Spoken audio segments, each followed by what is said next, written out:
Hola, buenos días. Mi nombre es Nicolás Pedraza y hoy les voy a hablar de la historia de vida de Alberto Cuéllar, mi abuelo. Vamos a tener un pequeño índice. Primero voy a dar una pequeña introducción de quién era mi abuelo. Segundo, vamos a empezar a hablar de las categorías para armar su historia, que fueron espacio, relaciones familiares, pensamiento político, creencias, arte. Y por último, vamos a dar una conclusión acerca de la vida de mi abuelo. Bueno, primero, Alberto Cuéllar Rincón nació el 10 de marzo de 1938 en la ciudad de Bogotá. Él fue el tercero de 6 hermanos, siendo él el tercero de los hombres, siendo él el mayor. Eh, También podemos decir que mi abuelo fue del Partido Liberal y él se casó con mi abuela en 1966, alcanzando a cumplir 50 años de casados. Como podemos ver aquí, él murió el 4 de febrero del 2021 a la edad de 82 años y todavía su legado queda en esta familia, que lo vamos a explicar más adelante. En las categorías tenemos la primera, que es el espacio, en la que les voy a contar que mi abuelo a lo largo de su vida estuvo presente en distintos espacios a medida que él iba creciendo, que lo hicieron transformar como persona. El más importante fue esta que está acá, que es la finca Kenga. Esta finca fue construida por él y por 2 personas más, que más adelante vamos a hablar de eso, y fue el lugar donde él nos enseñó a todos a hablar de la conservar la naturaleza y a ser más alineados con el arte. También él estuvo presente acá en el conflicto armado, ya que cuando se construyó la finca en esa época todavía estaba la guerra del conflicto armado, y esa zona estaba completa de fuerzas armadas. Entonces él tuvo que subir mucho ahí. Su lugar favorito, como ya mencioné, fue la finca Kenga, que está ubicada en Silvania, Cundinamarca, cabe recalcar, y también él frecuentaba muchos espacios en su vida. Él era 100% católico, de eso vamos a profundizar más adelante, y aquí podemos ver la iglesia desde él, donde chiquito empezó a visitar. Acá podemos ver la casa en donde él vivió sus últimos años, que queda en la calle 121, número 5075, aunque él vivió en otras 2 más. Él vivió en el sur cuando nació. Vivió en, él vivió en el barrio El Jazmín, hasta que se casó, y sus hijos se casaron también cuando lo estuvo, y se mudó con su hija mayor, su esposa, su cuñada y su nieto, que en este caso soy yo, a la carrera 44, número 22 a 24. Con las relaciones familiares, como ya mencioné, mi abuelo tuvo 5 hermanos, de los cuales más cercano fue su hermana mayor, que fue Esther Cuéllar. Ella murió también el año pasado y eso le impactó mucho. Con su núcleo familiar fue amplio, pero cuando se casó se amplió mucho más en 1966 con Mariela Pineda, que Mariela Pineda Cuéllar. Su familia siguió creciendo cada vez más hasta que tuvo sus 2 hijos y sus 2 hijas, y cuando se casaron, la familia se amplió más, y él atrajo a toda esa familia y siempre la mantuvo que fuera unida. Como podemos ver en estas fotos, aquí podemos ver el matrimonio de mi abuela y mi abuelo. Acá podemos ver la foto de sus hermanos. Ella es Esther Cuéllar, él es su hermano menor, que es Miguel, que también murió, y él es el hermano menor, que es Pacho Cuéllar, que él todavía sigue vivo.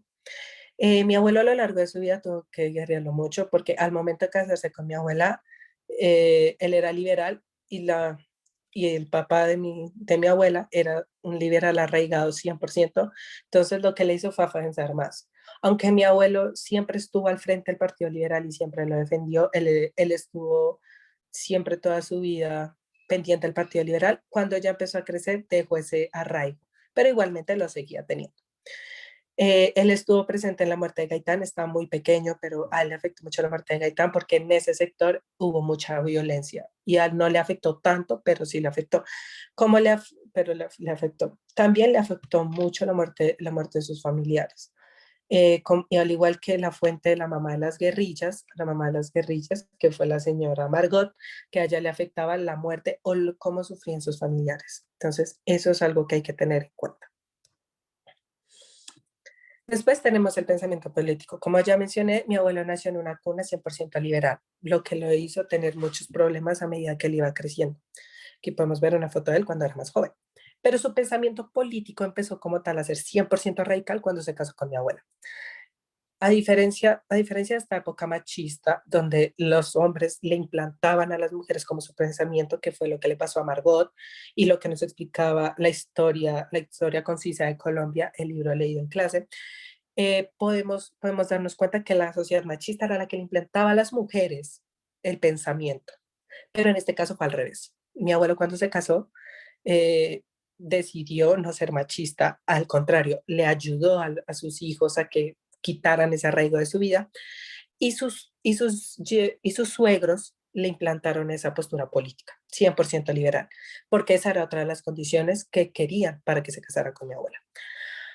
Aunque siempre la quiso, como ya mencioné, siempre la quiso, él siempre estuvo pegado al Partido Liberal, aunque, aunque él estuvo también presente en muchas secciones que le aportaron al Partido Liberal y que le aportaron al país. Él defendía mucho a los estudiantes. Él decía que los estudiantes marchaban por buenas causas. Por eso, cuando se implementó la séptima papeleta, él estuvo siempre atento a eso y eso fue un punto que le marcó mucho, al igual que la guerra bipartidista. Con respecto a las creencias, mi abuelo, aunque fue liberal, siempre fue 100% católico.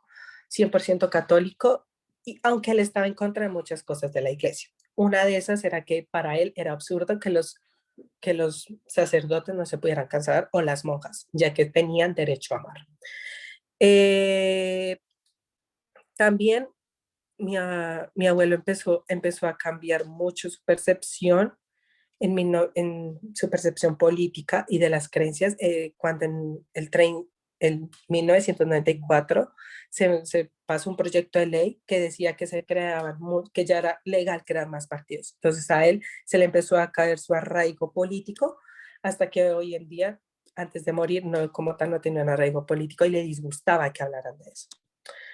Siguiendo con las creencias, como ya mencioné, él fue 100% católico, le gustaba ir a la iglesia y él era muy justo, él creía mucho en la palabra de Dios y nunca creyó en las otras religiones y le disgustaba hablar de eso, porque para él no tenían sentido, para él siempre fue 100% la religión católica. Siempre le inculcó a sus hijos la religión. Como podemos ver, aquí podemos ver una imagen de mi tía cuando se casó y mi abuelo entregándole al altar, que para él era su mayor honra. O sea, para él eso fue muy importante, que eso lo marcó a lo largo de su vida. Eh, Aunque, como ya mencioné, la religión católica fue perdiendo peso y él era liberal, entonces había mucha gente que no estaba de acuerdo con su pensamiento, tuvo en muchos casos muchos problemas, pero a él no le importó y siguió con su creencia y siguió creyendo en él y en la religión católica.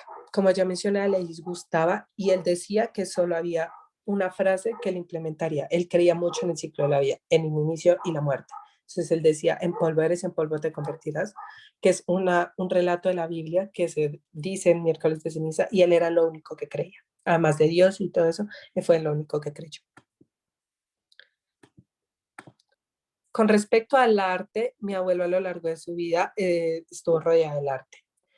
Y se debe a dos personas, a Carlos Rojas, el maestro Carlos Rojas, y a Luis María Fonseca. Ellos fueron dos pintores reconocidos a nivel colombiano y con ayuda de mi abuelo crearon la finca Kenga. Por eso mi abuelo era tan arraigado a ello. Mi abuelo, al igual que ellos, tuvo una perspectiva del arte distinto. Para ellos la naturaleza lo era todo. Entonces, siempre tuvieron en sus pensamientos el arte. Nunca pintaban muerte, nunca pintaban nada. Siempre tuvieron en él la vida y la naturaleza, que era lo más importante para ellos dos. Eh, no solo le enriquecía a mi abuelo eso, sino el arte, sino que a sus hijos. Mi abuelo le implantó a sus hijos mucho arte. Entonces, ¿qué quiere decir esto? Que ellos crecieron con ese gen de que el arte era 100% y que la naturaleza también era muy, muy importante. Y aquí podemos ver un ejemplo, que es que mi tía está en un coro. Y eso se le debe a mi abuelo, porque ella entró al conservatorio de Bogotá y por eso se crió en esa sección del arte también. Al igual que Margot, ella tenía una concepción del arte porque era de una clase social muy alta. A diferencia de mi abuelo no era de una clase social ni tan alta ni tan baja, pero entonces él tuvo educación, pero no la que uno tiene hoy en día que le dan de todo, sino que era una educación muy, muy concreta. Entonces, aunque él no tenía ese gran amplio de arte que eran Mozart y todos ellos en ese momento, él más adelante aprendió quién eran ellos, pero en ese momento mi abuelo entendía el arte, que a diferencia de Margot, ella pues comprendía todo eso porque ella era de alta sociedad. En cambio, mi abuelo no. También en la historia concisa de Colombia nos dicen que hubo mucha desigualdad a lo largo de la vida, a lo largo de la vida de Colombia, y esto se debe a la gente que inmigró. Mi abuela viene de Boyacá y él le enseñó a ella muchas cosas del arte, tanto que mi abuela se convirtió en pintora y mi abuelo le ayuda mucho, como podemos ver acá. También cabe recalcar algo muy importante, que es que en el momento de las guerrillas, la finca se construyó. Entonces hubo mucha guerra ahí en ese momento y mi abuelo estaba en contra de todo eso y él sufrió mucho por eso, también por su ideología y no solo la ideología de arte, sino la ideología del pensamiento.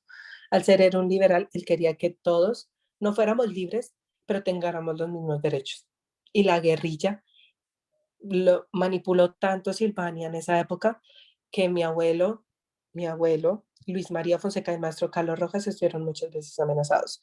Aunque ellos siguieron adelante y lograron muchas cosas, la guerrilla todavía lo seguía insistiendo hasta que llegó el reinado o llegó la época del mandatario Uribe Vélez, que logró sacar a toda la guerrilla de ahí. Y mi abuelo y ellos siguieron haciendo como sus obras de caridad.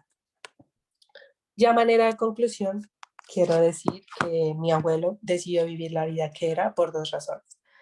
La primera, él creía que no había destino. Él decía, Dios nos guía, Dios es todopoderoso y Él nos va a mostrar el camino a lo largo de nuestras vidas. Y él creía mucho en eso. Eso por un lado. Segundo, no creemos, nuestra familia no cree que deba cambiar nada del momento que vivió de su vida. ¿Por qué? Porque logró que toda la familia se uniera, que eso es algo muy productivo hoy en día. Porque hoy en día, por distintos cambios políticos, religiosos y todo esto, las familias se separan. Y mi abuelo lo que hacía era unirnos. Aunque teníamos diferentes percepciones y muchas veces peleábamos por eso, él nos trató de unir. Y eso era lo más importante, la unión familiar. Gracias. Y antes de terminar, al igual que Margot, podemos comparar a mi abuelo. ¿Por qué? Porque él trató de estar siempre pendiente de sus hijos, de su familia, así pasara lo que pasara. Al igual que Margot, mi abuelo hizo eso. Ayudó mucho, sacó a sus hijos adelante, sacó a mi abuela adelante, le enseñó muchas cosas y se mantuvo. Dan tanto que hasta hoy en día le ayudó a un tío a mandar a su hijo a Estados Unidos y allá estudió y hoy en día es una persona económicamente estable. Y mi abuela antes de morir estuvo feliz de que nosotros y toda la familia estuviera unida. Muchas gracias.